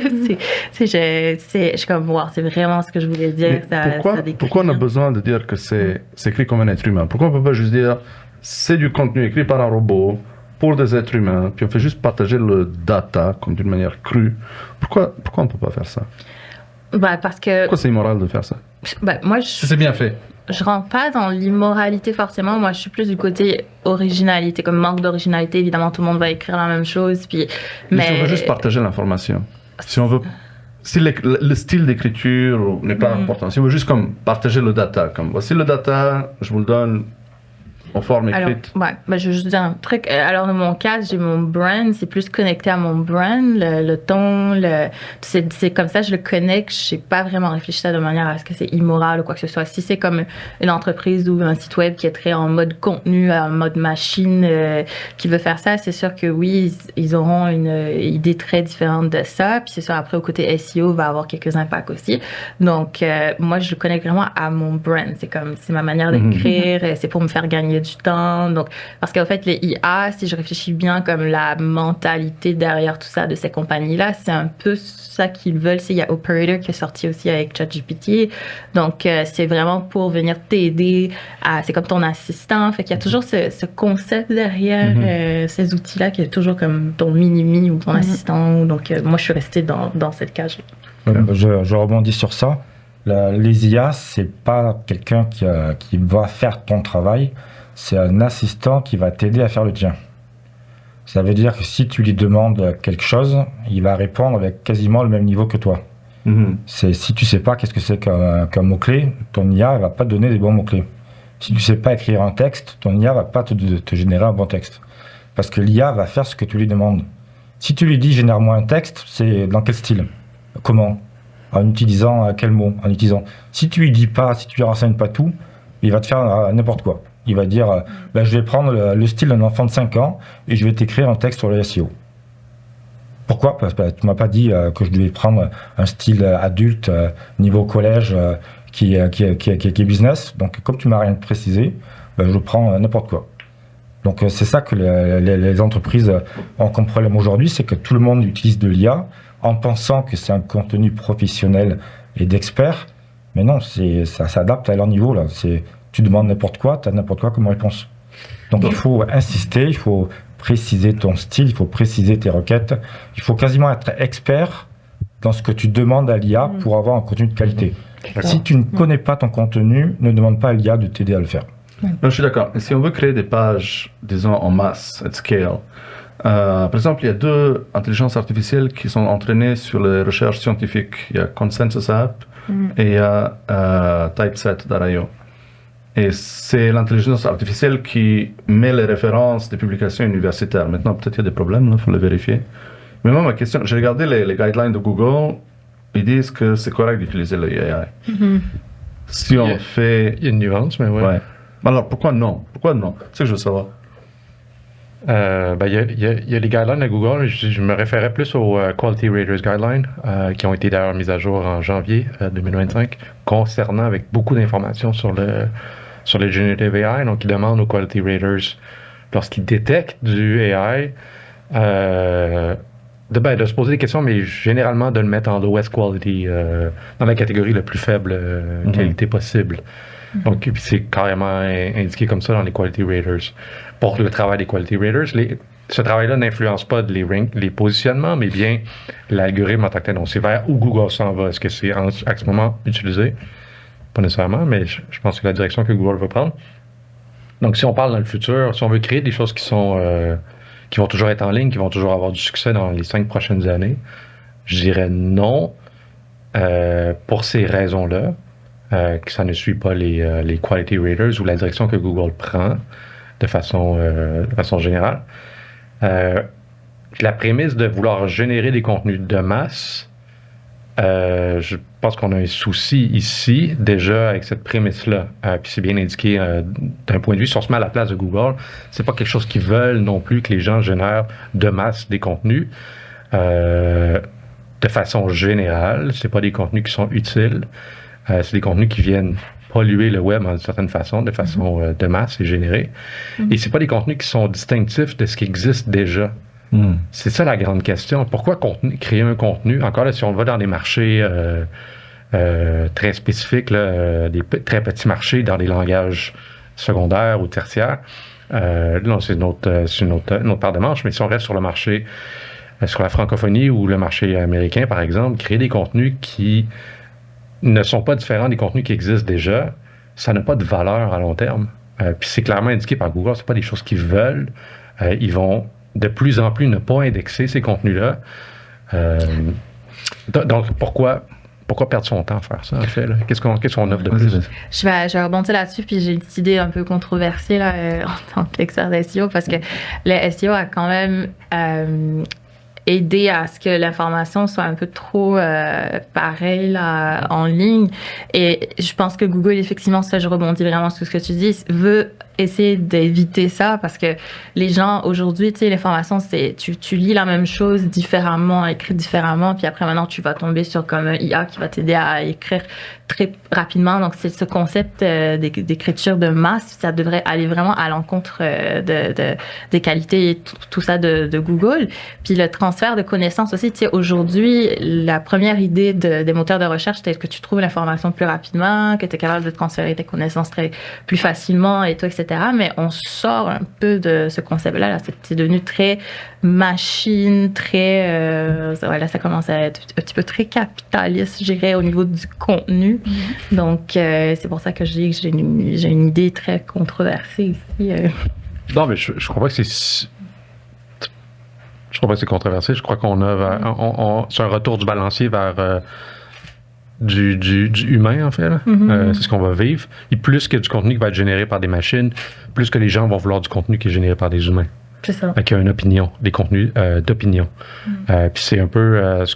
surtout sur le marché américain, mais les médias qui ont critiqué Google sur la qualité des résultats de recherche, sur The Verge, entre autres, là, qui écrit beaucoup là-dessus, écrit sur ce sujet-là. C'est la grande critique qu'il y avait, c'est que je fais mes recherches sur Google, tout ce que je retrouve, c'est les 10 premiers résultats, ils sont tous les mêmes, sont tous similaires. Je vais lire des articles qui ont les mêmes 10 points principaux sur comment X, Y, Z. Ils sont tous écrits de la même façon, avec le même ton, etc. Donc, c'est la gentrification du web. Et ce phénomène-là va faire en sorte qu'on va retourner vers des contenus beaucoup plus humains, je pense. Et c'est là où on rentre avec les réseaux sociaux qui, justement, apportent cette réponse-là. Et si les gens se tournent trop vers les réseaux sociaux, qui est perdant là-dedans? C'est Google. Donc, Google n'a pas du tout intérêt à ce que ça se reproduise. Donc, il a intérêt à nettoyer le web le plus rapidement possible. Dans son intérêt corporatif, je pense que ça va jouer beaucoup là-dessus. Google dit que pour l'instant que les pages IA il donne pas de points négatifs, mais si tu regardes son outil SIM, parce que tous les outils Google sont reliés entre eux, l'outil SIM te qualifie contenu de basse qualité, les contenus IA. Donc il y a un flag rouge qui se met sur tes pages SIM pour les contenus IA. Alors pourquoi ce flag rouge n'existerait pas aussi pour les contenus, pour le SEO? Donc si tous les outils sont liés, donc faut faire attention. OK. Oui, c'est excellent point parce qu'en fait, cette réalité-là, on l'a vu avec les réseaux sociaux, le contenu des réseaux sociaux, on voit comment l'algorithme, tu likes 2-3 trucs, ça te replonge tout le temps là-dessus. Donc, on voit les gens sont perdus. Moi, j'ai essayé d'aller regarder un peu côté utilisateur. Je lis vraiment des commentaires des fois, là, et les gens, ils prennent ça pour la vérité, la liberté intellectuelle, la côté moral. Là, si tu veux amener, moi, je dirais, c'est ce côté moral-là, j'amènerais avec les IA et tout, parce que déjà, sans le IA, on l'a vu dans la réalité des réseaux sociaux, le critical thinking, il n'est plus là. Les gens voient une vidéo, c'est comme, c'est la vérité, c'est ça. Puis, on ne sait même pas si la vidéo, c'est vrai, c'est pas vrai. C'est là que j'ajouterais vraiment la moralité. Tu sais, il y a des vidéos maintenant que tu regardes, c'est fait avec le IA. On ne sait même pas est-ce que c'est vraiment la personne ou pas. Donc, il faudrait effectivement avoir ce critère-là côté Google aussi sur le moteur de recherche. Ok. Ouais. Google a beaucoup à perdre à ce niveau-là. Là. Leur Ok. crédibilité est en jeu. Ouais. Je vais jouer l'avocat du diable, ok? Puis je vais essayer de proposer des scénarios, puis vous allez me dire pourquoi c'est une mauvaise idée d'utiliser le AI, ok? Par exemple, on parle du contenu super technique ou super scientifique, où c'est au fait vraiment le data qui matter, là. On s'en fout du style, de l'écrivain, de l'interruption humaine. On a envie de réparer un frigo. On a envie de réparer une machine à laver. Il existe 400 000 manières de poser la question, 400 000 questions différentes sur les possibles réparations d'une machine à laver. Pourquoi on ne pourrait pas générer une page par question répondue par AI et la faire publier? Est-ce qu'elle existe déjà, ce contenu-là? Non. Il n'existe Ou pas. peut-être on pourrait faire mieux. Peut-être la question n'est pas assez bien répondue, Comment peut-être tu c'est peux- trop court. Comment tu peux faire mieux si c'est Par exemple, c'est déjà... un paragraphe et on pourrait en faire 15. Oui, mais est-ce que c'est déjà répondu ailleurs sur le web? Peut-être pas. Peut-être. Disons que c'est répondu, mais en 2 paragraphes. C'est très court. On pourrait faire mieux. Faudrait voir ton cas. La documentation technique, c'est intéressant. La documentation technique qui n'existe pas ou qui est pour un nouveau produit qui n'a jamais été mis en ligne. Je pense qu'il y a peut-être quelque chose à travailler ici avec l'IA, avec la générative. Mais j'apporterais quand même un niveau d'expérience ou en fait de révision par un humain qui a fait ce travail-là, là, ce changement ou ce que tu expliquais là, au niveau du contenu. Les exemples, on peut peut-être en passer d'autres, là, mais. Ou par exemple, un exemple peut-être un peu plus utile, la recherche scientifique. Il y a énormément de recherches scientifiques, par exemple sur le cancer, qui est publiée à tous les jours. On a besoin de méta-analyse, de conclusions.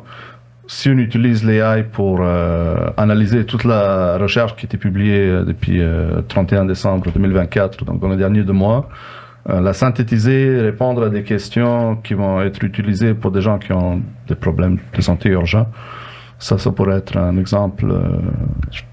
Oui, je pense que là, là, tu rentres dans des choses qui deviennent intéressantes, surtout si c'est des contenus qui peuvent être dans un modèle comme dans ce type de contenu, ça peut être des contenus qui soient privés. Donc, pourquoi pas? Des contenus privés, par exemple, pour un réseau hospitalier ou une firme de recherche, une chaire de recherche, et il développe son générative AI avec son propre ton, avec ses propres règles, il génère son contenu privé qui synthétise des contenus publics. Tout à fait. Là. Puis là, je pense que vraiment, on a de l'utilité pour le Generative AI ou des outils de ce type-là avec du contenu privé. Okay. Vraiment une belle opportunité. Là.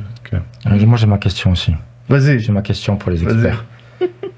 Si on prend, donc vous allez travailler en agence, si on prend le contenu généré par les agences, c'est-à-dire par exemple 80 textes de 500 mots écrits sur la pose de fenêtre, écrits par un rédacteur qui ne connaît rien du tout en pose de fenêtre, quelle est la qualité de ce contenu par rapport à une IA basique qui met juste ce qu'elle a trouvé sur Internet?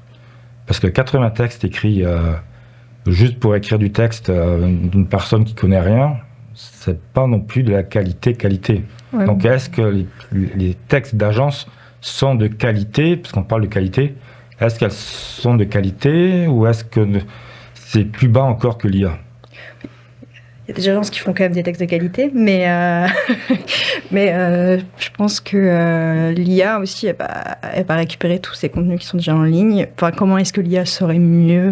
Enfin, tu vois ce que je veux dire? Genre, l'IA, elle a récupéré le contenu de quelque part, et le contenu, c'est ces 80 textes, ces 80 pages qui disent la même chose et qui n'apportent pas de base. Qui n'y connaît pas non plus grand-chose. Donc, je pense que la réponse de l'IA, elle sera un peu à l'image des 80 textes. Quoi. Je veux dire, si le web n'a pas la... Donc, c'est équivalent, c'est basse qualité des deux. La question est bonne. La question est bonne, ouais.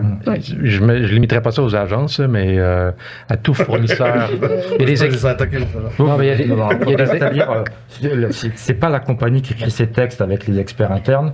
Non, mais c'est ça. L'extérieur de fournisseurs. Le point, c'est que des contenus de faible qualité peuvent être faits autant par une machine que par un humain. Il y a des humains qui rédigent des contenus merdiques, qui n'ont pas de place sur le web et qui n'ont pas d'avenir sur le web. Ça, c'est tout à fait le cas. Mais c'est autant problématique à long terme. sur des marchés compétitifs, c'est des contenus qui ont déjà plus leur place.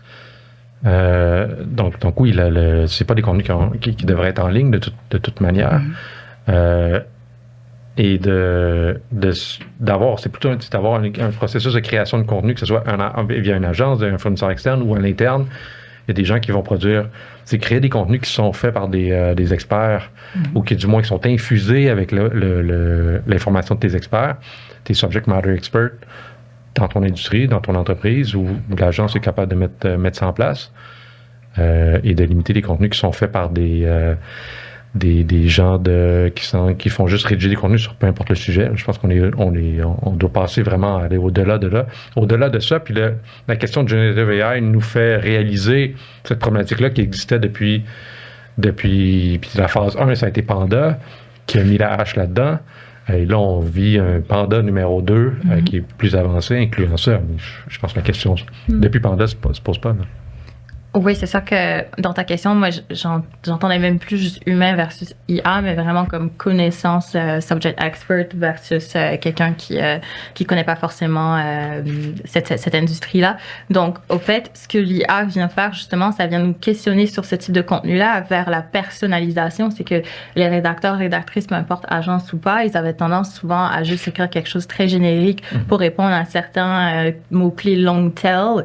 Et ça s'arrêtait là parce que surtout si tu avais des entrepreneurs ou mettons des gens dans la construction, tu sais, des domaines où le propriétaire ou la personne qui est experte est très occupée, fait qu'eux, ils n'ont pas trop le temps de venir écrire ce genre de contenu-là. Donc, c'est pour ça que tu peux avoir des sites web, des gens peut-être en fashion ou des blogs. C'est pour ça que les blogs avaient beaucoup boosté aussi les gens qui eux-mêmes étaient l'expert de ce sujet-là, écrivaient eux-mêmes. Ils avaient l'aspect écrivain, mais entrepreneur, expert, monsieur, madame, tout le monde en construction, lui, il va pas faire de son temps à écrire le contenu. Il va être comme, pourquoi je te paie si tu me demandes de te donner autant d'informations pour le contenu. Moi, ça m'arrivait à chaque fois. Je suis comme, oui, mais c'est toi l'expert, j'ai besoin de toi. Avec, à des moments donnés, puis ça aussi avec un autre ami de France, on avait commencé avec l'idée de faire des audios. On les disait comme, regardez, juste parle, voici un thème, voici l'expertise, dis-nous-le. Et après, nous, on le prenait, on le traversait dans un IA qui nous le transcrivait en texte et ensuite, on commençait à écrire le contenu. Donc, c'est à cause de l'évolution du SEO et de tous ces trucs tu sais, les LLM et tout qui sont venus un peu challenge notre manière de travailler, mais aussi notre manière d'écrire le contenu.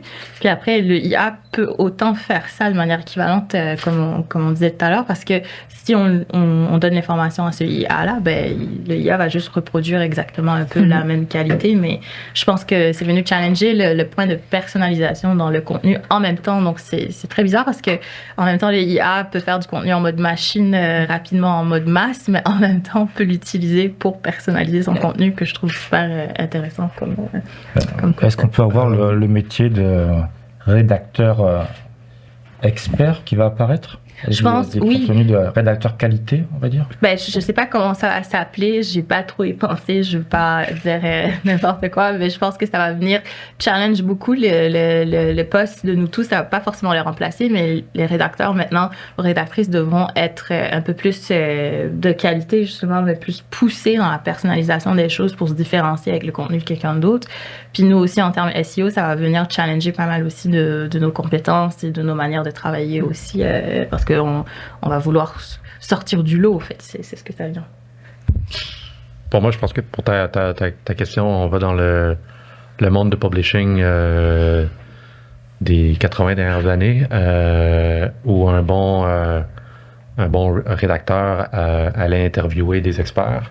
Il faisait un compte-rendu, et c'était pas lui le rédacteur principal, l'expert sur le sujet X, mais il allait chercher l'expertise et la condensait pour créer un contenu. Je pense que c'est ça un bon rédacteur, dans le fond un hybride journaliste, un reporter, le type reporter, qui va poser des questions, qui va poser des bonnes questions, qui va faire des interviews, puis d'utiliser des outils de Generative AI. Je pense que là, on a vraiment quelque chose d'intéressant. Ces gens-là utilisent des outils pour faciliter leur travail, pour synthétiser l'information qu'ils reçoivent, pour les aider dans la recherche. Donc, tout ce qui est en amont, en fait, tout ce qui est autre que la rédaction, je pense que ces outils-là vont être extrêmement efficaces. Exactement, oui. Tout sauf la rédaction, grosso Ouais, modo. la recherche. Fait que je pense que la question qu'on se pose, est-ce que ça peut bien écrire, c'est la mauvaise question. La bonne question, c'est comment ces outils-là peuvent nous aider à tout faire sauf rédiger. Parfait. Super. Les amis, c'était vraiment intéressant. Malheureusement, ça fait plus que 2 heures qu'on parle. On doit arrêter. Le temps passé. Comme je vous ai dit, on a abordé 10% des sujets qu'on planifiait qu'on allait aborder. Merci beaucoup d'être venus. C'était cool, merci. Merci. Merci à toi. Samuel, Eliane, Stéphane, Annick, notre photographe en chef, Adnan.